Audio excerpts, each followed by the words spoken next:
Switch ni dulu. Ini adalah main switch. Kita on kan.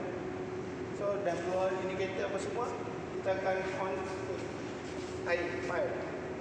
Okay, lepas dah tu air dah on apa semua. So mula kita akan check untuk evaporator.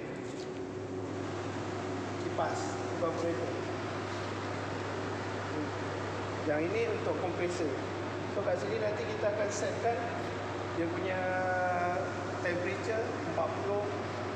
Kalau kat sini temperature 40, kita set untuk 40. So nanti kita akan dapatlah dia punya bacaan untuk pressure bar, flow rate dia berapa, dia punya power dia berapa, semua ada kat sini.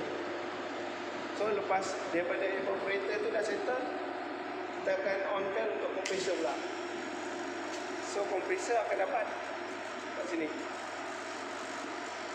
Dia akan check untuk dapatkan power dia, pressure bar, temperature dari sini untuk lap shift.